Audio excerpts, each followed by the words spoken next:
Muito boa noite, estamos começando mais um programa Canal Aberto aqui na PUC TV, na NET, canal 22 e também pela internet. Vamos debater vários assuntos do nosso programa, vamos falar inclusive sobre as homenagens que foram feitas no Dia das Mulheres. Vamos falar também do pronunciamento da Dilma, vamos falar de outros assuntos, inclusive de inquéritos que estão sendo abertos aí através do Ministério Público Federal, que foi, inclusive, já liberado pelo Supremo Tribunal Federal e várias autoridades políticas estarão ou já estão sendo investigadas hoje, a partir de ontem, se não me engano. Vamos conversar sobre tudo isso aqui dentro do programa Canal Aberto. Comigo, o companheiro Ulisses Aécio, e nós convidamos o deputado estadual, ele é do PSDB, faz parte do grupo de jovens deputados. Ele que é filho também de um deputado famoso no estado de Goiás, que é o Gustavo Seba, ele é do PSDB. Boa noite, deputado, é um prazer recebê-lo aqui.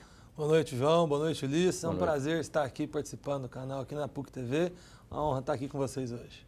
Obrigado. Ulisses Aécio, boa noite. Boa noite, João Silvestre, boa noite para o nosso convidado Gustavo Seba e para você, que é o nosso telespectador especial aqui no programa Canal Aberto na PUC TV. Bom, eu vou começar falando aqui no programa sobre o Dia das Mulheres. Foi ontem, né? Um dia que todos nós comemoramos o Dia da Mulher. A mulher é, sem sombra de dúvida, a grande parceira, a conselheira, a amiga, a esposa, enfim, a mulher faz parte e principalmente a parte melhor do contexto que nós temos. E o Vasco Promoções promoveu mais um jantar homenageando as mulheres lá na Rua 85, no restaurante árabe, né? Já virou uma tradição e nós tivemos lá, inclusive fiquei conhecendo lá a Jane Seba, o Dr. João Seba, ele que é oftalmologista, a quem eu estou mandando um abraço, e também para o Vasco por mais esse evento, que foi muito merecido, sem sombra de dúvida. Agora, Ulisses Aécio e Gustavo Seba, olha, nós tivemos ontem o pronunciamento da presidenta da República, Dilma Rousseff, e acabou não agradando muito ao povo brasileiro. Eu pergunto primeiro para você, você acompanhou o discurso da presidenta? Gostou do que ela falou? Olha, João, acompanhei sim, e acho que, como a grande maioria dos brasileiros, a gente não gostou do que a gente ouviu. Talvez, eu não diria até que foi surpresa, não. O pronunciamento dela, a intenção dela de talvez achar um culpado e de pedir paciência. Eu acho que a presidenta Dilma, ela é muito diferente da candidata Dilma. Então a gente está vendo isso na prática e o discurso dela não me foi surpresa, não. Ulisses. Discurso muito pífio, para mim um discurso sem convencimento, ou seja, conteúdo. Quando se tem conteúdo, não tem nada para convencer a população, os brasileiros que estão assim, praticamente assim, à beira do pessimismo intenso, nada mais certo do que não ter nenhum respaldo. Acredito que a presidenta Dilma não teve nenhuma orientação, ou seja, até nos primeiros momentos, ela pegou e disse que ia trabalhar com os dados, eu tentei perceber, ouvir, né, assim, ao escutar os dados que ela colocaria ali, não senti convencimento nos poucos números citados por ela. De certa forma, é um discurso vazio, na tentativa apenas de mostrar que há uma impopularidade, ou seja, de fato, aquele pronunciamento dela, ela foi corroborar o descontentamento que existe hoje praticamente em mais da metade da população. E uma coisa interessante também é que eu senti um pronunciamento não só vazio, mas prenunciando uma crise que provavelmente deve durar esse ano inteiro, ou seja, ela falou no segundo semestre, final do segundo semestre, então veja bem, é momento de apertar os cintos, nós não sabemos para que lado caminha a economia brasileira, ou seja, o governo, parece que nós estamos assim como se fosse biruta de aeroporto, para todos os lados. A presidenta, a única coisa que eu acho louvável que ela falou foi sobre a criação da lei, acho que feminicídio, não é? Isso. Ou seja, para punir você que é malandro, você que espanca a sua mulher, você que ainda é um agressor, você que é violento, você sim deve tomar muito cuidado, principalmente você que faz isso. Então, a única coisa que para mim no pronunciamento teve um efeito, para mim, positivo, patriota, ou seja, nacionalista, foi esse dessa lei que foi criada para presidente, parece que já está funcionando a partir de hoje. Ela sancionou, eu fiquei sabendo agora à tarde, que foi sancionada essa lei do feminicídio. Aliás, uma lei que veio na hora certa. Se bem que eu acho que nem precisaria tantas leis, né? Tem a Lei Maria da Penha, já temos várias leis aqui no Brasil, e eu acho que esse do crime hediondo já deveria estar valendo há muito tempo. Não é uma lei que vai mudar o que está acontecendo. É preciso que realmente haja punição, mas punição severa. Agora, não adianta você colocar uma lei e depois vem ali uma interpretação daqui, o cara fica 3 meses lá na cadeia, depois consegue um habeas corpus, sai, então não vai adiantar nada. É preciso que realmente façam, então, que as leis brasileiras sejam cumpridas. Eu concordo com você. Foi muito oportuna, né, o momento que ela disse sobre a lei. Agora, com relação ao discurso, ela quis passar uma imagem de que está tudo bem no Brasil. Eu acho que tem muita coisa boa, né? Só que o grande problema brasileiro, na minha opinião, não é a crise econômica, é a crise política que nós estamos vivendo.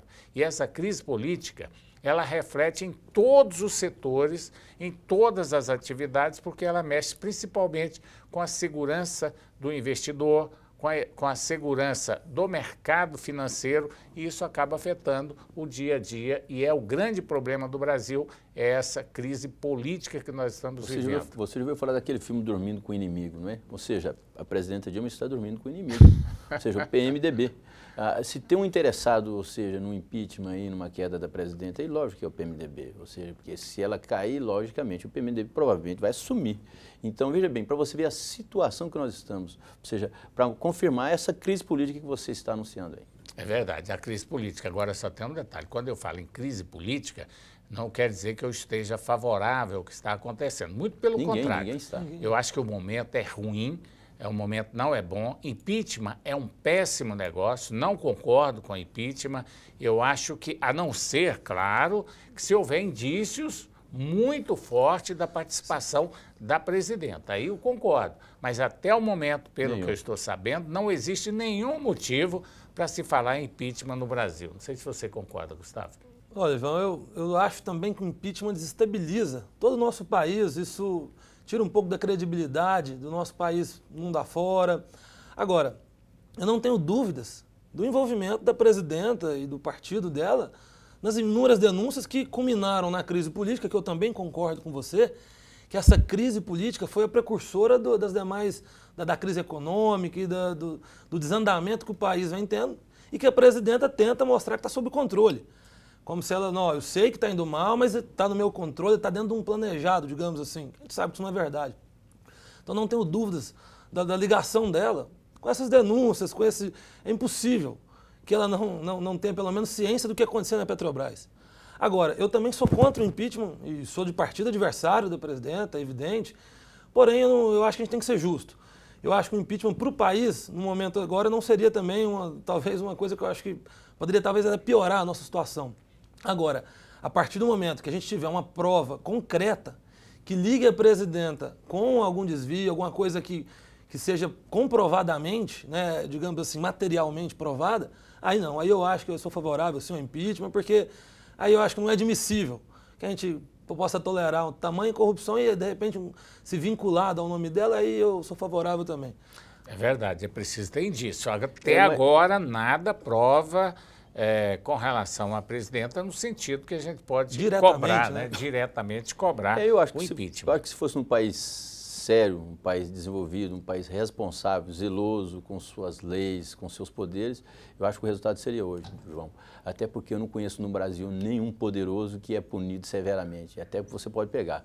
Os mensaleiros aí, praticamente quase todos estão fora da cadeia. Os políticos, aquelas pessoas que operaram como economistas, como marqueteiros, praticamente vão mofar na cadeia. Então o Brasil é o seguinte, o Brasil, infelizmente, ainda não é um país sério. Porque se fosse um país sério, nós não tínhamos esse manifesto aí do dia 15 aí, querendo um impeachment.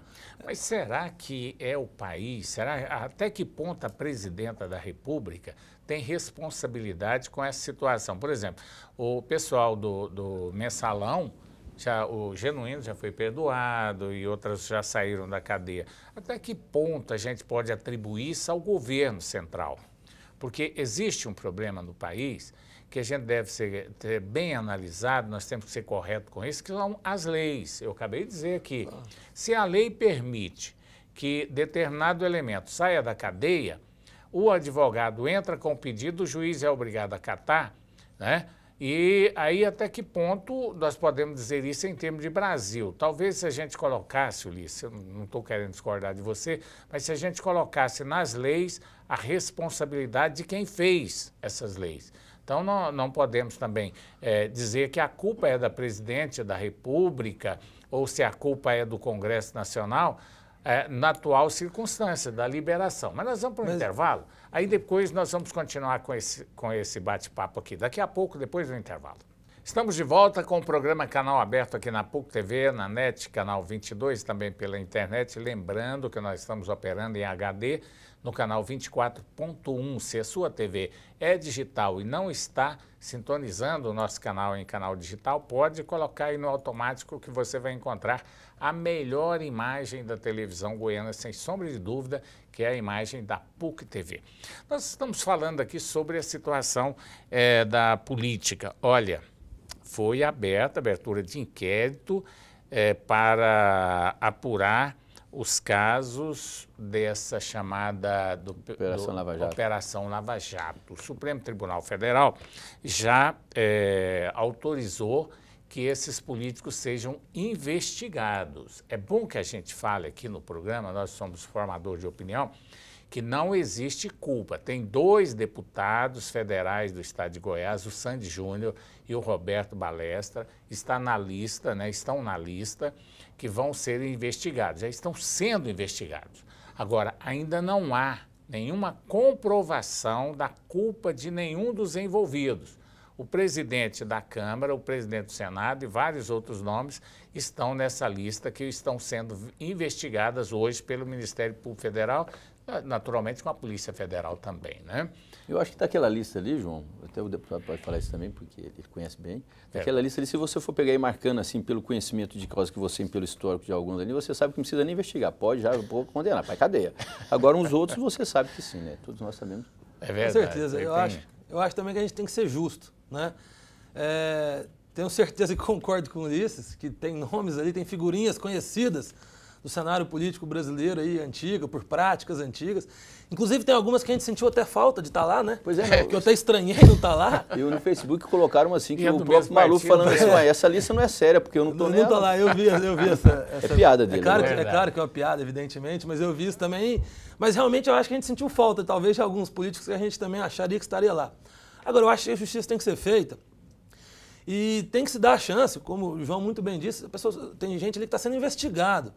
Nada mais normal do que ser investigado. O problema é que, às vezes, tem pessoas que são crucificadas quando se fala que ele está sendo investigado e, às vezes, talvez não tendo um envolvimento, não que sejam santos, que possa até ter envolvimento em outra coisa. Eu não estou aqui para julgar nem para decidir nada de ninguém. Porém, eu acho que tem nomes ali que eu acredito que merecem uma investigação, que até eu fiquei surpreso. Nomes de pessoas que eu considerava sérias, que eu, ao longo da trajetória política que eu acompanhei, eu nunca esperaria um tipo de comportamento nesse sentido. Porém, eu acho que tem que ser feita justiça, né? Tem que investigar e quem seja culpado que realmente leve a culpa e que seja punido. O que a gente estava discutindo aqui agora há pouco a respeito de leis. Eu não acho que as leis do nosso país são fracas. Eu acho que o problema não é fazer nova lei, igual eu achei louvável também a atitude da presidente nessa lei do feminicídio, porém, eu acho que não falta lei, não. O que falta é cumprir lei. Bandido não fica na cadeia. Você vê indignação de policial, o pessoal fala, olha, não adianta, eu prendo, sai, arruma alguma brecha. E aí o João falou, olha, será que a culpa é total do governo? Será que não seria um problema de lei também? Eu acho que também, porque eles ficam procurando exatamente essas brechas, eles ficam procurando a forma de burlar, a forma de fazer a coisa errada, sem pagar a consequência. Aí depois, quando a população usa o direito que ela tem da autotutela, aí todo mundo começa a reclamar, ou seja, fazer a justiça com as próprias mãos. É verdade. Né? Que é o que a gente tem visto acontecer demais não agora. É bom, né? Não, isso lógico. Não, lógico que não, mas tem se tornado uma prática normal, né? Não que seja normal, mas tem se tornado comum, digamos assim. Né? E eu vou fazer uma pergunta para o senhor agora eu vou dar uma alfinetada aí. O senhor não acha, por exemplo, que houve um acordo entre a cúpula, entre a elite da política brasileira, para, vamos falar, nós não vamos colocar a presidenta Dilma envolvida nisso daí, mas nós vamos colocar também o Aécio Neves. Os dois foram assim, parece que foram assim, levemente citados, ou seja, houve um pequeno envolvimento, tudo, aí resolveram não colocar os dois. O senhor não acha que houve esse acordo, ou o senhor acha que não tem nada a ver? Olha, nós estamos vivendo um tempo em que o PT já está na frente da administração do nosso país há alguns anos. 2 administrações do Lula, uma da Dilma, na terceira dela. E quem comandava a Petrobras e essas empresas que acabaram sendo citadas durante todo esse período foi sob a gestão do presidente do PT. Não vou nem falar da Dilma, que às vezes eu acho que a Dilma ali também, em muitas ocasiões, ela serviu apenas de marionete. Eu tenho certeza não posso afirmar, mas eu tenho convicção comigo de que às vezes ela estava sendo até seguindo ordens, digamos assim. Então, não estou... Claro que a senadora Aécia é do meu partido, mas independente, eu acho que a gente tem que investigar as pessoas sérias.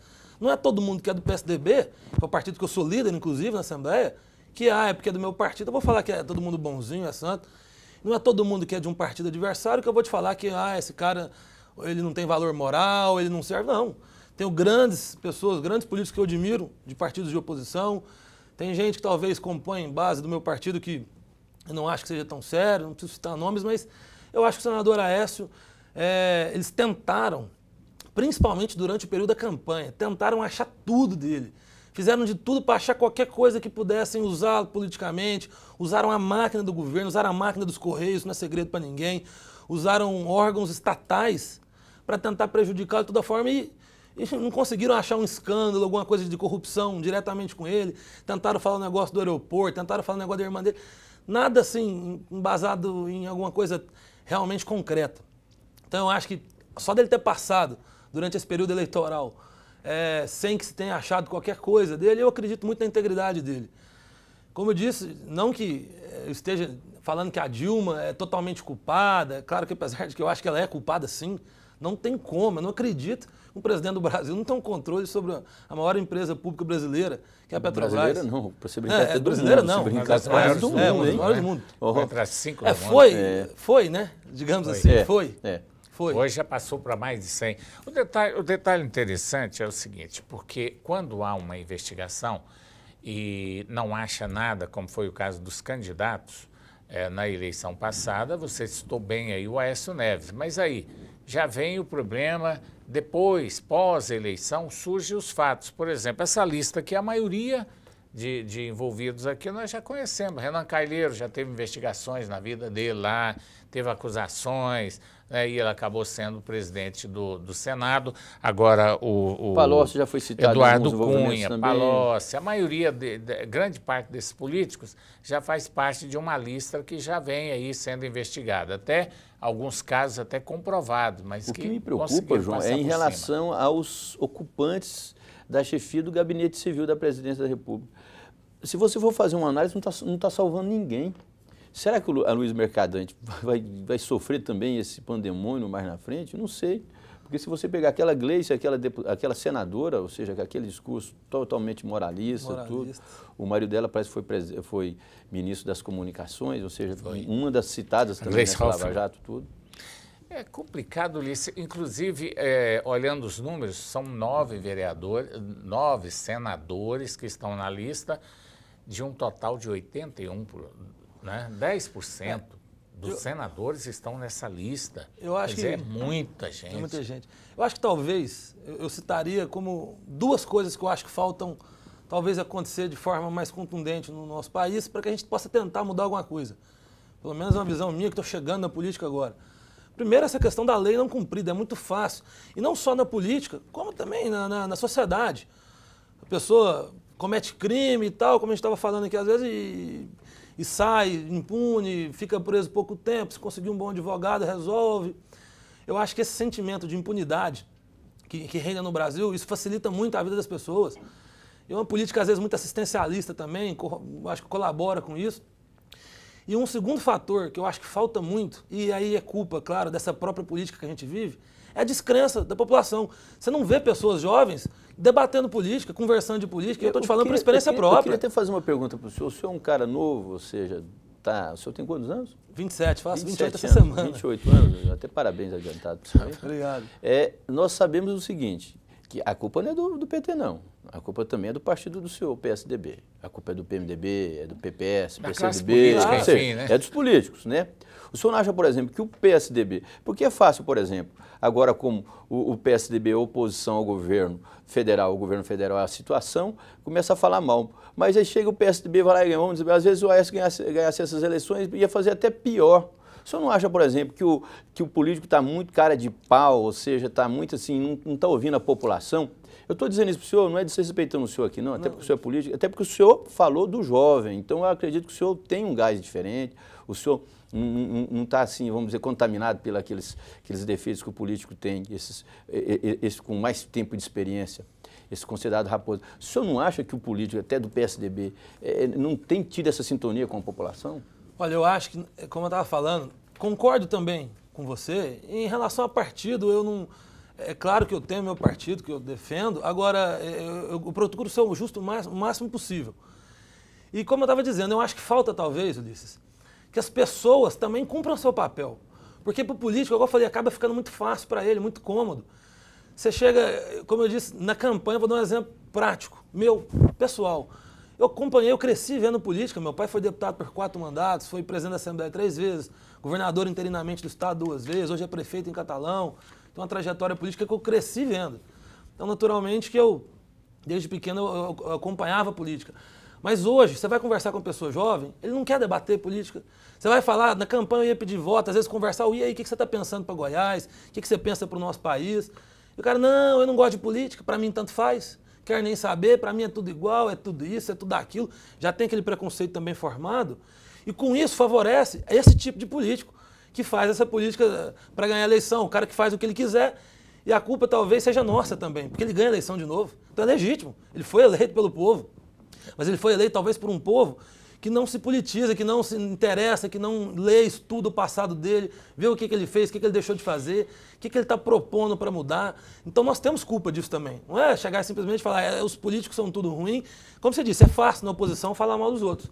É fácil, enquanto eu não sou político, apontar o dedo para o político e falar mal. Só que talvez quando chegar a época da eleição, a hora de eu debater, de eu questionar, de eu chamar ele, de eu perguntar, às vezes eu não cumpro o meu papel. Aí depois eu adoro reclamar, isso é normal. Em termos de oposição, certo. Eu concordo nesse quesito também, que é muito mais fácil falar. Mas eu acho que falta a gente participar mais. É verdade. Bom, vamos para mais um intervalo comercial. Daqui a pouco estaremos de volta com o Canal Aberto. Estamos de volta com o programa Canal Aberto na PUC TV, na NET Canal 22, também pela internet. Nós estamos conversando com o deputado estadual Gustavo Seba, ele que é do PSDB. Ulisses Aécio, Gustavo, uma das grandes preocupações que nós sempre tivemos aqui no programa, há mais de 3 anos, nosso programa vai fazer 5 anos agora, que a gente vem falando da credibilidade dos políticos, né? Sempre muito abalada a credibilidade da classe política de um modo geral. Agora tivemos mais esse grande escândalo a nível do Brasil, vários políticos sendo investigados, com fortes indícios de culpabilidade, né? Essa situação atual ainda tira mais a credibilidade dos políticos, na sua opinião, Gustavo? Com certeza. Eu acho que acaba, João, que a gente vive num círculo vicioso. Como eu dizia no bloco anterior, a gente vê uma parte de desinteresse da população, principalmente dos mais jovens, que talvez seriam quem tinha que mais se interessar para tentar mudar, para formar uma nova geração política, já é bem desinteressado. Aí você só vê a mídia negativa, você só vê práticas corruptas, coisa errada, isso afasta mais ainda as pessoas da política, isso vai piorando. Então eu acho, sempre falei isso fundamental, é claro que é cômodo para mim falar porque eu sou jovem e estou entrando na política, mas eu acho que as pessoas têm que começar a se politizar, participar, entrar ideias novas, propor coisas novas, e é o que eu tento fazer e tento incentivar a fazer.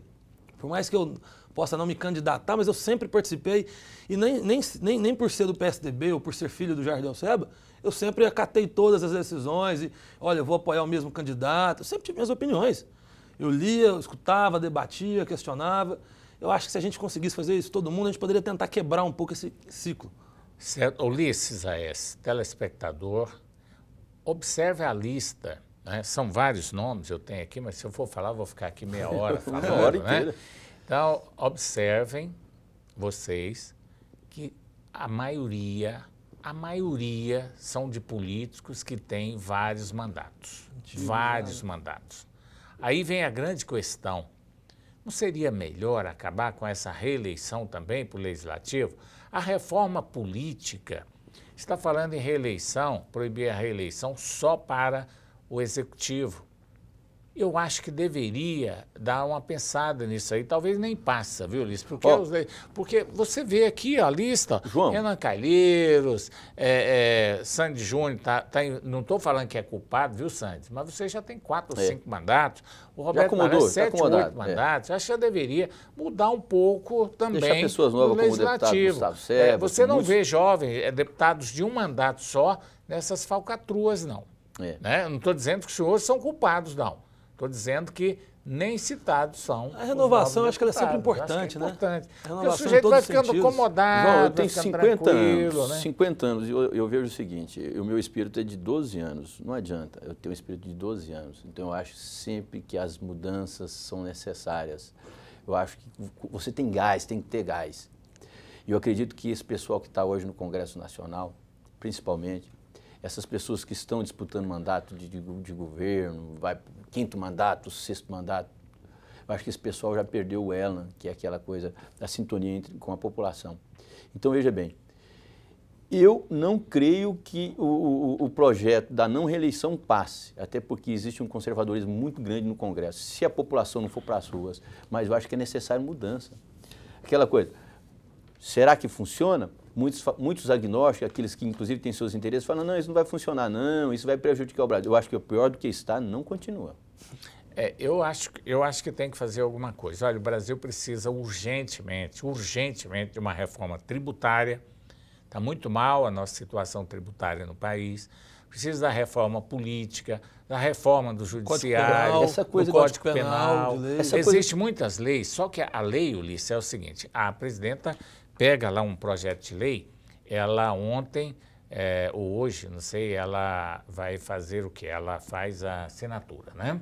Aí depois a lei vai para ser regulamentada. Daí que vem os problemas, porque a hora que vai regulamentar a lei, começa então a deixar as brechas que o cidadão vai ser beneficiado com a lei. Nós tivemos uma lei muito rígida aí com o tráfico de drogas que tinha transformado em crime hediondo. A arma, aquele armamento, hoje o sujeito vai preso, meu amigo, cadê? Você vê alguém preso porque tinha uma arma, paga uma multa, tá tudo bem, tá tudo resolvido. E pior de tudo que as armas estão com os bandidos. Porque o que ocorre é o seguinte, a hora que faz a regulamentação da lei, deixam as brechas onde os advogados vão deitar e rolar, né? E vão acabar tirando todo mundo da cadeia, vai transformar numa multa irrisória e fica por isso mesmo. A verdade é que o Brasil precisava urgente de um choque de gestão, de mudança, tanto política quanto de reforma na forma com que é feito na política, mas assim, Código Penal acho que total. O Brasil tem tudo, nós somos uma potência, nós somos muito beneficiados pela nossa localização geográfica, pelo nosso clima, nós temos muitas riquezas. Talvez, eu acho que um dos maiores males que a gente tem esteja envolvido, talvez dentro da política mesmo. Que aí, como você disse, a crise política acaba levando uma crise muito maior de muitas coisas. Você pega hoje, Gustavo, um doutor, ou seja, você faz o curso de doutorado, você não ganha mixaria por mês, a gente está desempregado. Você faz o mestrado hoje, que é até uma dificuldade, você fazer graduação, depois ter que pagar pelo mestrado, você continua desempregado. Isso quando o governo federal... Um governo que não valoriza, Aí você pega um jogador de futebol e ganha 300 mil, 1 milhão por mês. É muita sacanagem no Brasil isso acontecer. Isso. E o governo, ou seja, todos os governos, governo estadual, governo municipal, governo federal, inclusive a imprensa, a crônica esportiva também fica pagando pau para os caras. Eu acho errado isso, nós temos que mudar o conceito no Brasil. Isso não é. Isso quando ainda o governo federal ainda não traz outro profissional para te desqualificar, no caso médico. Eu sou médico. Esse programa Mais Médicos do governo federal, por exemplo, esse programa, com devido respeito, ele é ridículo. Não foi escutada nenhuma classe, nenhuma entidade médica para elaborar e falam que falta médico. Isso mostra mais ainda o que você está falando. A pessoa estuda, se qualifica, faz uma residência médica e tal, e não é valorizado. Aí o presidente vai e fala, não, falta médico. Não falta médico no Brasil. É claro que nós estamos bem abaixo de países desenvolvidos, mas a distribuição médica está errada, não é porque o médico não quer ir para o interior. Se você pegar, por exemplo, o sudeste do país, lá nós temos taxas de médico acima do que os Estados Unidos, do que o Japão. Agora, o médico não vai porque não tem condição, não tem valorização, não tem condição de trabalhar, ele quer que o médico vá para o interior e não dá condição nenhuma. Você vai pegar um pedreiro e vai falar, olha, constrói uma casa um trabalhador da construção civil, você não vai ter cimento, você não vai ter tijolo, eu vou amarrar sua mão para trás e vou te ver andar. Aí não tem jeito, então você não quer trabalhar, vou trazer um trabalhador de Cuba. Então, além disso tudo, eu acho que a desvalorização do próprio governo, como, por exemplo, esse programa do Mais Médico, trazer médico para o Brasil, desvalorizando a nossa classe, desvalorizando os profissionais que são mal remunerados, que não têm condição de atender e que assumem a responsabilidade. Porque quando você está no interior, João, eu assumo a responsabilidade para mim enquanto médico. Se não tem um equipamento, se chega um parente seu lá com uma parada cardiorrespiratória, por exemplo, se eu não tenho material para entubar, se eu não tenho um ventilador, se eu não tenho um desfibrilador, alguma coisa, e esse paciente vem a óbito, a culpa é minha. O CRM vai caçar o meu diploma, porque eu assumi aquele plantão sem condição. Não caça o certificado de presidente da Dilma, não. Então é uma desvalorização muito grande nesse sentido também, e não só na área médica. Estou citando porque é a área que eu falo com mais propriedade. Mas em todas as áreas, como o Ulisses muito bem disse aqui. Mas eu acho que precisa realmente fazer essa reforma exatamente por isso. E acabar também com essas falcatruas, né? Porque fazendo uma reforma do judiciário, naturalmente vai haver punições, naturalmente vai haver prisão, porque não adianta você querer consertar uma coisa se você não consegue colocar no seu devido lugar. Por exemplo, político, esses aqui, vários vão ser descobertos, vários vão ser processados e vão ficar por aí mesmo, do mesmo jeito. E esse é o grande problema que nós temos no país. Vão ser eleitos de novo, né? Vão ser eleitos de novo. Nós temos o Maluf, gente, quantas vezes foi comprovada a culpabilidade do Maluf? Virou piada nacional. A situação do Maluf hoje, ela é responsável pela falta de credibilidade da maioria dos políticos que são honestos. Porque existem pessoas honestas, né? Se você olhar aqui, nós temos 50 investigados, no geral, vamos supor, suspeitos ou investigados, mas nós temos só deputados, mais de 500 deputados. Em toda a classe, né, João? Toda a classe tem. Então, o que precisa, eu acho que os deputados federais, estaduais, todos, deveriam também colaborar, Gustavo, no sentido de fazer com que a classe seja um pouco mais valorizada, porque a classe política no Brasil, ela está muito mal e pouco tem feito os políticos para melhorar essa imagem. Né? Se nós não tivéssemos uma Polícia Federal atuante, um Ministério Público atuante, esse país já tinha acabado, né, em sucata, tinha estado tudo sucateado, não tinha mais nada. Mais do que já está, né? Mais do que já está. Essa operação Lava Jato, o desvio, segundo as informações que eu tenho, chega a 10 bilhões de reais foram extraviados para os bolsos dos corruptos. Quer dizer, se a gente continuar nesse nível, destruímos a Petrobras. A Petrobras já ficou em frangalhos, que era o grande orgulho do povo brasileiro. Já não está já reduziu as condições da Petrobras, já não está fazendo o trabalho de prospecção de petróleo como deveria estar fazendo. O prejuízo é grande. Não fala em pressão mais. Em todo sentido, a inflação e tanta coisa que vem, além do psicológico do povo brasileiro, que está realmente em baixa, e muito em baixa mesmo no momento, fazendo com que o país se transformou numa grande crise econômica, política, quando na realidade, na minha opinião, a crise é muito mais política do que econômica. Vamos para o intervalo comercial, daqui a pouco a gente volta. Estamos de volta com o programa Canal Aberto aqui na PUC TV, canal 24, na NET, canal 22. Nosso convidado hoje é o deputado estadual Gustavo Seba, já disse aqui, 27 anos, médico, jovem, entrou na política agora, claro, com todo o gás aí, uma vida inteira pela frente. A gente espera que o Gustavo ainda traz bons frutos para esse mundo político que ele entrou agora, né? Entrou como político, porque já é filho de político, e aquela história do peixinho, né? Filho de peixe, peixinho é. Como é que está o seu trabalho lá? Já chegou na Assembleia Legislativa, primeira vez, jovem, juntou mais um grupo lá de 16 e já estão querendo botar para quebrar lá dentro? Está tendo esse respaldo na Assembleia ou não? Olha, João, como eu disse, eu sempre gostei de debater de política, de participar, de escutar, de conversar, de questionar principalmente, acho que isso é o mais importante. E decidi entrar, eu digo que eu estou político, minha profissão não é essa. Eu acho que isso seja um dos grandes problemas, talvez, Ulisses, dos nossos políticos. Eles têm a política como uma profissão. O que você faz da vida? Eu sou político.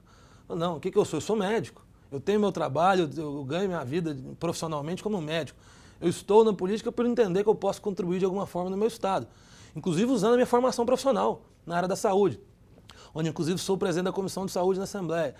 Mas eu acho que talvez esse seja também uma grande dificuldade. Então, me candidatei, primeira vez, nunca fui vereador, nunca fui presidente de partido, nunca exerci nenhum tipo de mandato. E eu acho que por uma primeira vez, com 27 anos, cheguei lá com quase 34 mil votos, 33.760, uma vitória muito grande. Você acredita que teve apoio do seu pai, o Claro. Del Seba, ou seja, Claro. um dos políticos importantes de Goiás? Claro, com Chegou certeza. a transferir voto para você também? Claro, com certeza. Tanto na experiência que o prefeito Jardel, meu pai, com muito orgulho, me passou ao longo de 4 mandatos, cada um deles aumentando os votos, com bom trabalho, com as mãos limpas, sem nenhuma denúncia de nenhum tipo de escândalo, diferentemente do que a gente vê com grande parte aí dos políticos, como a gente já estava falando, inclusive até na minha cidade mesmo, já aconteceu operação da polícia, uma série de fatores. Então, essa experiência foi muito importante. Eu aprendi a fazer uma política de uma forma séria com ele. Agora, é claro que eu tenho minha cabeça. Eu chego na Assembleia com ideias novas, com uma disposição nova. É claro que a minha disposição com 27 anos é outra, o gás, como você mesmo disse, a vontade de trabalhar, de mostrar serviço. Mas influenciou muito, tanto na parte da experiência quanto na parte política, em base, em apoio, em lideranças. E eu acho que também uma coisa que pesou muito, Luiz, foi esse sentimento da população talvez de renovar. Que eu acho que esse ano, nessa eleição do ano passado, começou a prosperar um pouco mais no nosso Brasil. A Assembleia mesmo, a gente viu uma renovação de 60% dos deputados. Então eu acho que talvez, como foi bem dito aqui, existe um grupo de deputados novatos, muito jovens. Eu com 27 anos sou o quarto lá mais novo. Tem o Diego com 24, o Lucas Calil que já esteve aqui com 26, o Zé Antônio com 27. Então uma leva nova. E eu acho que isso é importante, eu acho interessante, fiquei feliz quando vi outros colegas parlamentares jovens. E chegamos lá querendo, claro, mostrar serviço, trabalhar, mostrar para o que viemos.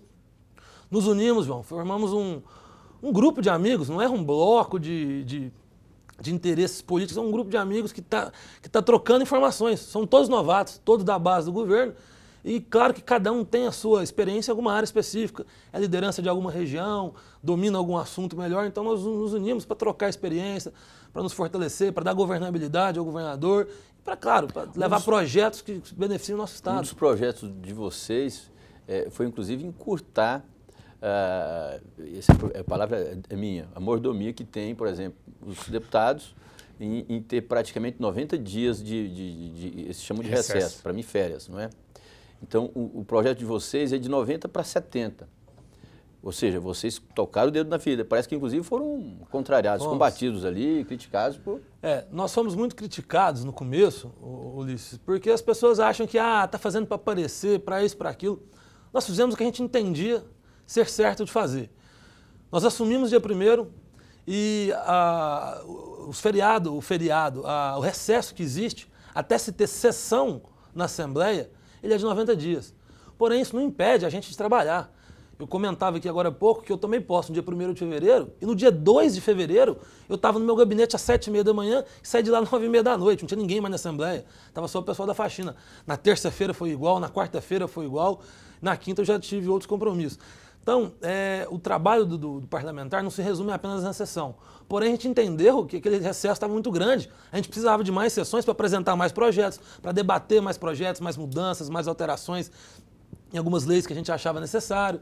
Então, a gente apresentou. Fomos criticados por colegas parlamentares, às vezes até pela própria imprensa, que aí já aproveitou para tentar, às vezes, crucificar, porque é difícil você conseguir uma notícia positiva. Qualquer coisa que se fizer, eu acho que o que vem de melhor é o negativo do que o positivo. Porém, eu acho que a gente fez o que a gente achou que era certo, propusemos, estamos aguardando aí como que isso vai tramitar agora, no sentido de tentar encurtar. Agora, claro que isso foi um projeto. Temos vários projetos individuais, em um grupo, cada um de uma região, grande maioria de interior, né? Então representamos os municípios do interior, a gente quer estar atuando para atender esses municípios. É um detalhe interessante, viu, Ulisses? A oposição não faz deputados no interior, né? O PMDB não fez, na outra eleição já não tinha, e agora parece que repetiu. Poucos deputados aí do interior foram eleitos para a oposição. A maioria foram ligados ao governo do estado de Goiás. Por que aconteceu isso? Eu acho que... eu te diria que na minha concepção, Vão, pela política municipalista do governador Marconi. O governador Marconi é um governador municipalista, ele atende os municípios, a demanda do município, ele dá aquela atenção necessária que a gente sabe que precisa. E eu, enquanto deputado, eu sigo a mesma linha. Eu sou de interior, nasci no interior, minha base eleitoral quase toda no interior, eu tive quase 2.000 votos aqui em Goiânia, o restante todo interior. Então eu acho que falta essa assistência e talvez o fruto desse maior número de deputados da base seja por essa política do governador, que também se refletiu até em números de prefeitos. A gente viu nessas eleições diversos prefeitos, inclusive de oposição, do PMDB, apoiando o governador pelo apoio que ele deu durante o mandato dele a esses municípios no interior. Essa política municipalista de atender o interior, isso refletiu tanto na nossa eleição quanto do próprio governador, em número de líderes que o apoiaram, que hoje o PMDB até está tentando caçar aí, tá uma caça às bruxas aí de alguns prefeitos do PMDB que apoiaram o governador. Tá certo, eu vou abrir um parêntese aqui, porque nós temos, eu quero fazer 2 registros. Primeiro, a morte, que é ruim, né, falar de morte, mas nós perdemos um grande cantor da música sertaneja, foi o Zé Rico, né, Ulisses, que ele tinha um jeitão assim meio parecido inclusive com você, gostava da barba, do cabelinho grande e tal, só que ele gostava de ostentação. Vocês não gostam muito, só um relógio de 50 mil que você tem, o quem resto... dera, hein? E também da Inesita Barroso, né, que foi um ícone da música caipira no Brasil, e um programa que era um programa muito cultural da Inesita. Viola, minha viola. Né? Viola, minha viola. E perdeu muito, principalmente as pessoas mais antigas, a pessoa gosta da música caipira, essa tradicional, nós acabamos perdendo aí. Né? Foi uma grande perda, na sua opinião, Ulisses? Foi, extremamente. Inclusive, até fiquei chocado com a morte da Inesita. No final de semana, né? Mas eu acho que essas pessoas, os anjos, morrem sempre no final de semana. Ou seja, nesses dias que geralmente a gente está pouco percebendo dos atos rotineiros, acaba indo embora. Mas está com Deus, né? O Zé Rico também, eu acredito que mesmo sendo eram antagônicos, um caipira ou outro sertanejo, né? Mas faziam parte, por exemplo, daquela autenticidade do brasileiro, ou seja, só de você ostentar, ou seja, aqueles óculos, aquelas pulseiras, aquelas correntes, ou seja, vamos dizer, chamada brega, demodê, você mostra que você tem posição, personalidade. Então, os dois estão com Deus, graças a Deus. É verdade, a Inesita representava a raiz e o Zé Rico já foi a revolução da música sertaneja, né? Popularizou, foi uma das duplas que popularizou a música sertaneja aqui no Brasil. Gostava da Jovem Guarda, mas, não, Jovem Guarda não, do sertanejo universitário já, né? Não, eu de geração sim, como eu disse, eu sou de 87, mas eu sou um fã, não só do Milionário Zé Rico, mas daquele sertanejo que ele trouxe, eu diria que tanto ele quanto a Inesita são precursores até da música brasileira, não só da sertaneja, né? São precursores que a partir dele surgiram diversas duplas do Milionário Zé Rico e até hoje a gente sabe da legião de fãs, de quantos inclusive desses novos cantores e compositores do tal sertanejo universitário que se inspiraram no Milionário Zé Rico, né? Então, grandes ícones da música, com certeza uma perda muito grande para todos nós. Pois é, e eu sou um privilegiado, viu, Ulisses? Porque eu vivi a música raiz, vivi a revolução da música sertaneja, hoje eu estou vivendo o sertanejo universitário. Quer dizer, eu estou bem antenado. Já está escutando no carro já, João? Já direto. Já está escutando Jorge Mateus? Nossa, todo o pessoal aí, eu estou bem antenado aí, Facebook, Twitter. Mas lógico, você é dono de rádio, tem que inclusive executar essas músicas, tem que estar atualizado. Eu quero registrar também que o governador Marconi Perillo completa 52 anos, completou agora no dia 7, e o governador, para mim, ele anda falando algumas coisas que eu não concordo muito, não. Eu vou falar aqui, Ulisses, a minha previsão é o seguinte, o governador Marconi Perillo, se não for presidente da República, né, ele ainda vai voltar a ser governador do estado daqui mais uns tempos, porque ele fez um trabalho excelente. Se fizer, né, governador, uma boa administração agora, nesse 4º mandato, ainda tem a oportunidade de voltar a ser candidato. Por quê? Porque ele vai continuar sendo a grande liderança política do estado de Goiás por mais 20 anos. Olha que ele vai chegar aos 80 atuando. Mas, Gustavo, infelizmente, nosso programa televisão é tempo, né? Não tem como. Quero te agradecer por ter vindo, por estar conosco aqui nesse programa hoje. Muito obrigado pela sua presença. Foi bom bater um papo com você. Eu que agradeço, João, Ulisses. Só para retificar, em curto prazo, você disse, não tenho dúvidas disso, João, o governador vai ser presidente do Brasil, mas ainda volta para ser governador nosso. Governador com 52 anos, foi estadual, federal, senador, governador 4 vezes. tem muita lenha para queimar, eu quero estar ao lado dele dando apoio nisso. E se o senhor não for candidato também, né? Só estava falando assim. Tem muitos jovens que está chegando. Quem sabe, né? Tem sombra, quem né? Quem sabe? Gustavo? Eu quero aprender com o governador Marconi. Eu tenho nele uma inspiração muito grande pela forma dele de fazer política, que eu admiro muito. Mas agradeço aqui à PUC TV, ao programa Canal Aberto, a todos vocês pela oportunidade. Sempre que convidado, é um prazer estar aqui trazendo notícias, informações da Assembleia, do governo, que tiver ao nosso alcance.